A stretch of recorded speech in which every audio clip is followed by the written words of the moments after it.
Oke. Assalamualaikum warahmatullahi wabarakatuh.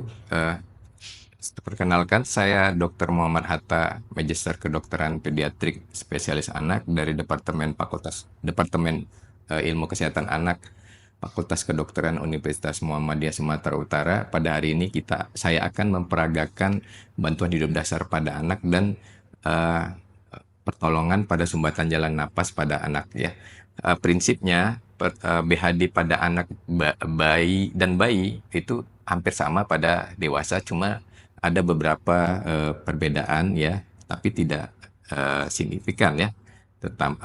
Karena menyangkut hal ini disebabkan karena anatomi dan fisiologi anak yang berbeda dari orang dewasa ya. Alat-alat yang kalian butuhkan adalah back pulp mask ya. Jadi dengan berbagai ukuran masker ya. Jadi kalian sesuaikan maskernya dengan korban ya. Ini contohnya ini pada bayi ya. Kalau pada bayi prematur lebih kecil lagi ya. Ini juga pada anak ya, berbagai macam ukuran ya. Kalian eh, sesuaikan ya. Kemudian kita juga bisa pakai ada pocket mask ya. Jadi pocket mask itu masker tanpa ada balonnya. Nah, ini biasanya ada pada AED, kalian bisa pakai ya untuk sementara sebelum BV, back valve mask ada ya. Jadi eh, prinsipnya jika melakukan bantuan hidup dasar pada anak, yang pertama sama seperti pada orang dewasa, kalian pastikan dahulu lingkungan aman bagi penolong, korban, dan lingkungan ya. Jangan lakukan BHD bila tidak memungkinkan.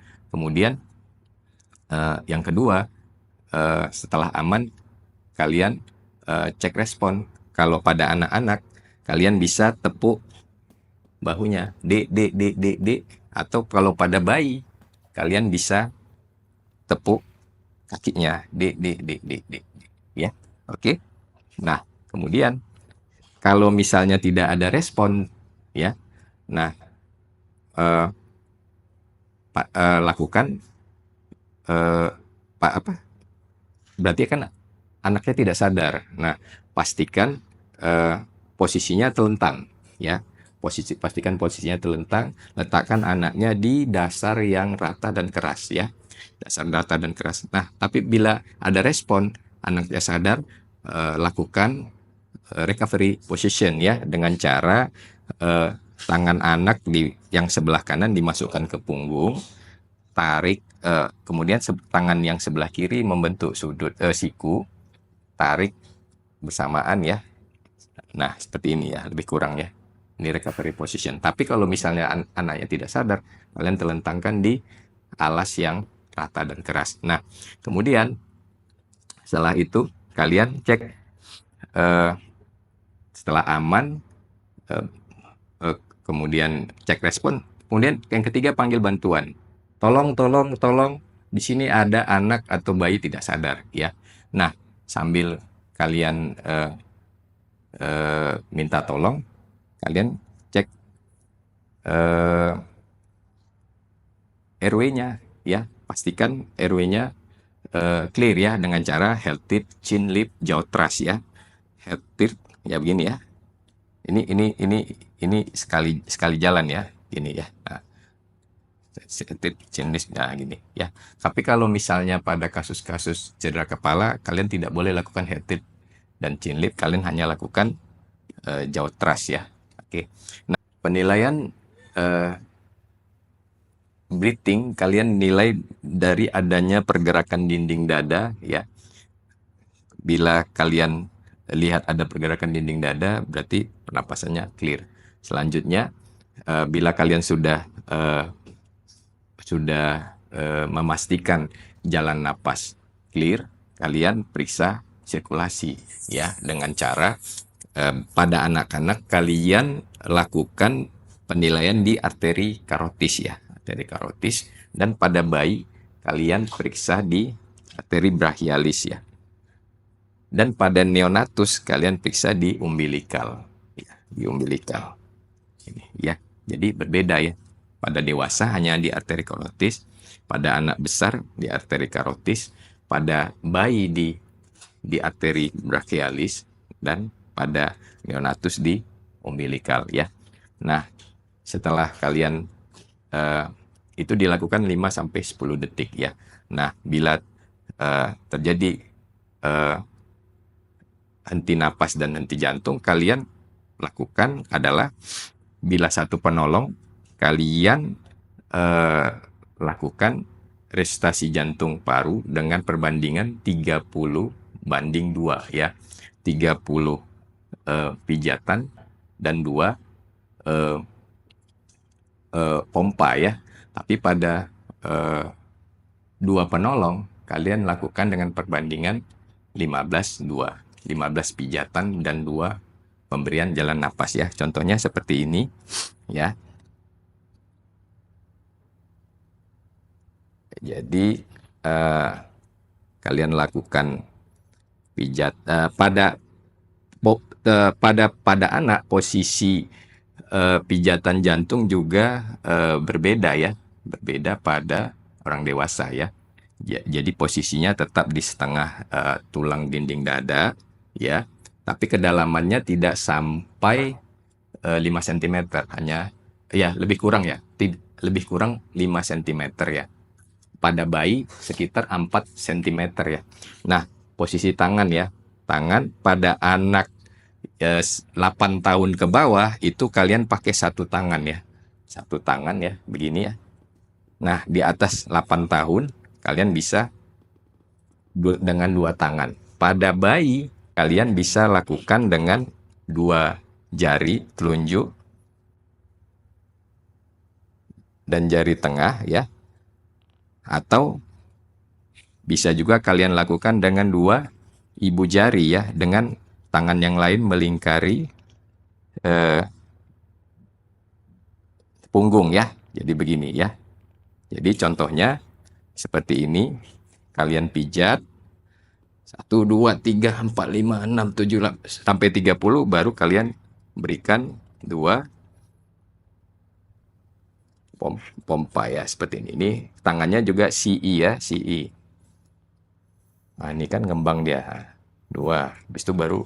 Nah, pada saat kalian memberikan pernapasan, kalian juga jangan langsung begini, langsung cepat-cepat. Berikan kesempatan untuk dinding dada itu mengembang kembali ya.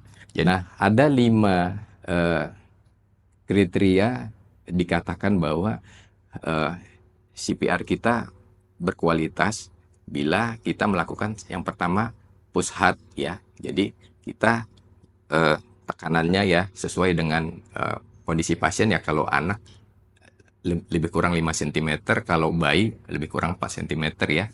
Nah, push pas ya antara 100 sampai 120 kali per menit ya pada anak-anak. Kemudian chest recoil. Nah, pada saat kalian berikan pernapasan, jangan setelah kalian berikan langsung kalian pompa lagi, berikan kesempatan dinding dada untuk mengembang kembali, kemudian minimal interruption ya. Jadi kalau memang misalnya perlu cek nadi, dilakukan secepatnya, atau mau perbaikan ETT dilakukan secepatnya. Kemudian ada prinsip yang kelima, yaitu avoid excessive ventilation ya. Jadi jangan berlebihan juga ya, nanti malah berbahaya bagi pasiennya ya. Nah, begitu prinsip dari bantuan hidup dasar pada anak dan bayi ya, lebih kurang sama ya dengan dewasa ya. Paling tempat pijatan, kemudian lokasi cara memijatnya, kemudian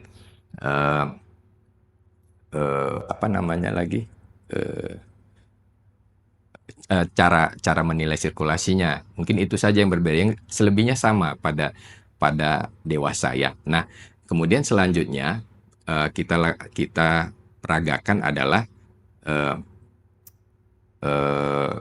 penanganan sumbatan jalan napas pada anak. Nah, anak-anak sering juga mengalami sumbatan jalan napas, terutama anak-anak yang lebih kecil ya. Anak-anak lebih kecil sering memasukkan segala sesuatu ke rongga mulut ya. paling sering itu koin ya. Kemudian kadang-kadang ada benda-benda lain juga ya. Nah, caranya bagaimana menangani sumbatan jalan napas pada anak? Yaitu dengan dua cara, yaitu dengan teknik hentakan atau pukulan, dan yang kedua adalah dengan teknik manual ya. Teknik hentakan kalian lakukan dengan berbeda dengan pada bayi dan anak ya. Pada bayi kalian bisa posisikan bayi di lengan bawah dengan kepala lebih rendah ya. Harusnya saya duduk ya begini. Jadi posisi saya begini, tangan saya ini bersandar di paha saya ya. Jadi begini. Kemudian lakukan pukulan dengan punggung tangan ya. 5 kali ya di antara tulang belikat sini ya, di punggung. Cepat ya. Kemudian dengan cepat balikan anaknya, kemudian lakukan pijatan seperti pijat jantung.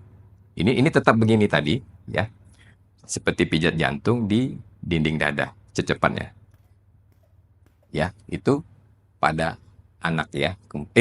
Pada bayi. Tapi ini jangan dilakukan pada bayi baru lahir. Pada bayi baru lahir cukup dengan di suction ya. Kemudian kalau pada anak besar kita lakukan teknik Heimlich manuver dan abdominal thrust ya.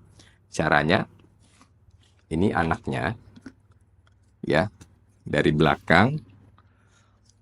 Ini anggap anaknya ini setinggi saya begini. Ya kita pukul ya pakai punggung tangan belakangnya, punggungnya antara tulang belikatnya. Kemudian lakukan hentakan di bawah ini ya, gini ya, 5 kali ya, gitu ya. Oke, itu namanya Heimlich manuver dan abdominal thrust. Nah, kalau pada teknik manual kalian bisa lakukan dengan memasukkan jari dengan menyilang ya, sampai ke dalam, ke gigi belakang ya, atas ya. Kalian korek ya, itu teknik manual ya.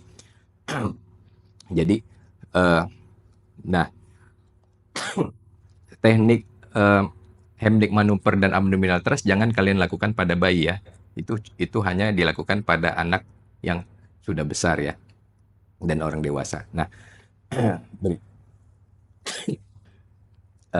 demikianlah bantuan hidup dasar dan penanganan sumbatan jalan napas pada anak pada hari ini. Wabillahi taufiq wal hidayah. Assalamualaikum warahmatullahi wabarakatuh.